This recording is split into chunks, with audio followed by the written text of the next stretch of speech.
What's going on, community? Your boy WaLLrus coming at y'all with another big PulseChain update on the week.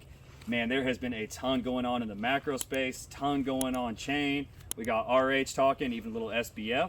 So let's jump right into it. I think the first one is the price, baby. That's what everyone's here for. We had our big pump. We got up into the 7s. That's a little bit of uncharted territory. So it's been a couple months since we've actually been there. But also, if you look on chain and on the chart, what you have is this big space, basically. So after the big SEC death candle, we really haven't had much price discovery in this area. So I know that we've kind of trended down as a bit of a correction, but we've clearly broken out from that previous trend that was all very, very bearish there. So really cool to see that movement. And again, whether or not we capture or hit this price point, I think most of us aren't selling anytime soon, or never selling coming very soon. What it is just solid to see is that we've kind of broken away from this sort of just, you know, kind of dead cat bounce, spiral downward, any of those kind of trend lines. So really, really cool to see there. Now, interesting enough, RH put out sort of a top call, and it seems like that may have caused a bit of the pullback. It's interesting, he said before that he tries to be very, very particular and careful about outwardly saying things that could affect price, like calling tops. Sometimes you call a top and you make a top. Now, he specifically called out mostly commercial real estate, which is something I've talked about for some time now being a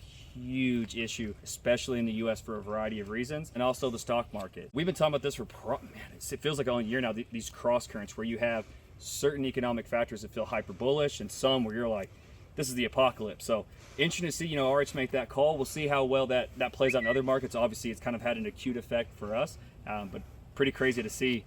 We are getting really close to the ETFs. I think that's, again, a big part of this kind of bullish rise here. So there's a lot of movement going around. It's going to be really cool to see just how, you know, how decoupled, what kind of events, and, you know, where these things start to steer from here. The next one, SBF. Oh my goodness, guys. I have never been so excited for a documentary that hasn't even started yet in my life. Maybe even more than Richard Hart's. I'm excited to see this deal with SBF. We have everything from him telling the judge, hey, hook me up with an Adderall Monday morning, a 20 milligram XR, we'll get this whole thing figured out. It's insanity.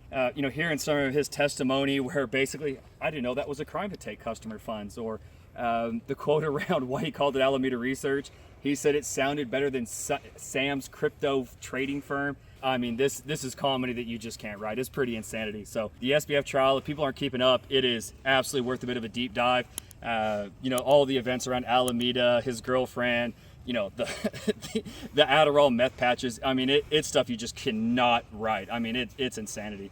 Really wild to see there. So again, we got a ton going on chain, ton in the macro. There's also a big event coming up that I'm going to hit on the 4th, and everyone should be supporting these guys, and it's the PulseChain Tour. So that's SJ and RG3. I know KG is going to be out there. A lot of people have hit at different stops and try to support it in a variety of ways. These guys are legends. You know, I talk about SJ quite a bit. One, she's an incredible lady, does a lot of cool stuff for the community. But I also like to highlight that, like, you know, she's not a dev, she's not a coder, you know, she's not like a crypto savant, but she finds a way to add a lot of value to things that she cares about. So I always like to champion her as someone who just finds space and opportunity, does really, really cool stuff. She's an absolute bright spot in the community. We should all, you know, just give a tap of the hat to, you know, to SJ. So if you guys are going to be at the event, very cool. Find a way to support those guys if you can. I'm going to be out there.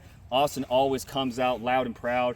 It's a very crypto-centric city. This is always one of the better events. You know, if you guys had a chance to hit some of like the Hex Tour stuff, you know, when Audit and Patrick and those boys came down, it was a riot. We had, you know, Maddie and all kinds of players, Jay Money, a bunch of people down there partying. It was big stuff. It's a lot of fun down here in Austin. I'm also going to be at another big event, the Blockchain Summit. It's going to be on the 15th. It's going to be in the Dallas area. That's Ryan Harper's event. A lot of big players are going to be out there. Some of the legislators, a few of the senators. It's going to be important to get out there and try to make some noise. So we're going to try to make a difference there as well. Guys, this was actually a pretty crazy week. Hopefully you guys enjoyed some of the pump and just remembering what Greek candles look like. There's a lot going on the chain. We have a conversation between me and Cece that'll be coming out shortly. And also, if you guys haven't seen it yet, make sure you check out his update on Fetch Oracle and us squashing bugs. Kind of see what our timelines look like. Guys, I love y'all. PulseChain's ripping. We're getting closer to halving. Stuff's getting more fun. There's a ton of crazy stuff in the macro. You guys stay tuned, and I'll catch y'all next week.